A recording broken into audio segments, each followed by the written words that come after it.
Bismillahirrahmanirrahim. Assalamualaikum warahmatullahi wabarakatuh.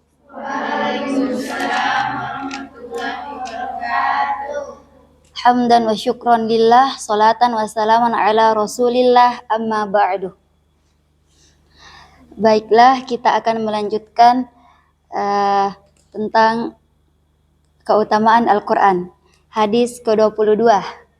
An Abi Hurairah radhiyallahu anhu anna Rasulullah sallallahu alaihi wasallam qala majtama'a qaumun fi baitin min buyutillahi ta'ala yatluna kitaballahi wa yatadarasunahu bainahum illa nazalat alaihimus sakinatu wa ghashiyat humur rahmatu wa haffathumul malaikatu wa dzakarahumullahu fi man 'indahu. Dari Sayyidina Abu Hurairah radhiyallahu anhu, baginda Rasulullah sallallahu alaihi wasallam bersabda, tidak berkumpul satu kaum dalam satu rumah dari rumah-rumah Allah. Mereka membaca kitab Allah, saling belajar mengajar sesama mereka, kecuali diturunkan kepada mereka sakinah, rahmat menaungi mereka, para malaikat rahmat mengerumuni mereka, dan Allah Subhanahu wa taala akan menyebut-nyebut nama mereka di kalangan malaikat yang ada di sisinya. Hadis riwayat Muslim, Abu Dawud. Faedah, hadis ini menerangkan keutamaan khusus madrasah-madrasah dan pondok-pondok pesantren yang memiliki berbagai kemuliaan. Jika seseorang menghabiskan seluruh umurnya untuk mendapatkan satu saja dari kemuliaan tersebut, itu pun masih dianggap remeh, padahal banyak sekali nikmat yang akan diperolehnya. Khususnya keutamaan yang terakhir, yaitu ia akan disebut-sebut di sisi Allah Subhanahu wa taala.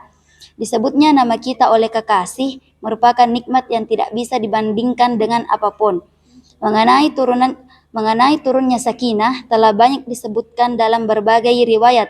Ulama hadis telah banyak menjelaskan macam-macam penafsirannya. Tetapi tidak ada pertentangan di antara penafsiran tersebut.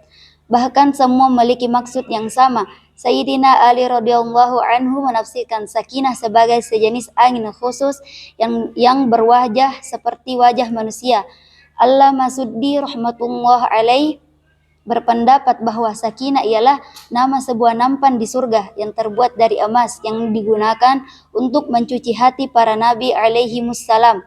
Sebagian ulama mengatakan bahwa sakinah itu suatu rahmat khusus. Imam Tabari rahmatullah alaih mendukung pendapat bahwa sakinah adalah ketenangan hati. Sebagian yang lain menafsirkan sebagai ketenangan, yang lain menafsirkan sebagai kewibawaan, dan yang lain lagi menafsirkan sebagai malaikat. Di samping itu masih banyak penafsiran lainnya. Hafiz Ibnu Hajar rahmatullah alaih menulis dalam kitab Fathul Bari bahwa sakinah dapat diartikan sebagai semua yang telah disebutkan di atas. Imam Nawawi rahmatullah alaih menafsirkan bahwa sakinah ialah gabungan antara ketenangan, rahmat, dan lain-lain yang diturunkan kepada para malaikat. Allah Subhanahu wa taala berfirman, fa'anzalallahu sakinatahu alaihi, maka Allah menurunkan sakinahnya kepadanya. Muhammad sallallahu alaihi wasallam. Quran surah At-Taubah ayat 40. Dalam ayat yang lain disebutkan, huwallazi anzalas sakinata fi qulubil mu'minina, dialah yang menurunkan sakinah ke dalam hati orang-orang beriman. Quran surah Al-Fat ayat 4. Fihi sakinatum mir rabbikum, di dalamnya terdapat sakinah dari Rabbmu. Quran surah Al-Baqarah ayat 248. Kesimpulannya, banyak sekali ayat Al-Quran dan hadis yang menyebutkan kabar gembira tersebut. Diriwayatkan di dalam kitab Ihya Ulumuddin bahwa Syekh Ibnu Sauban rahmatullah alaihi pernah berjanji kepada saudaranya bahwa ia akan berbuka puasa bersama, tetapi ternyata ia baru tiba keesokan paginya. Ketika saudaranya menanyakan penyebab keterlambatannya, Syekh Ibnu Sauban rahmatullah alaih menjawab, seandainya bukan karena janjiku kepadamu, tidak akan aku ceritakan penyebab keterlambatanku. Tanpa sengaja aku terlambat datang hingga waktu Isya.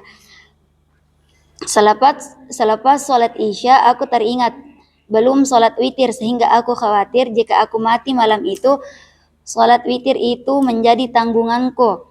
Ketika aku sedang membaca doa kunut pada akhir sholat witir, terlihat olehku sebuah taman surga hijau yang penuh berbagai jenis bunga. Demikian asyiknya aku memandang taman itu, sehingga tanpa terasa tibalah waktu subuh.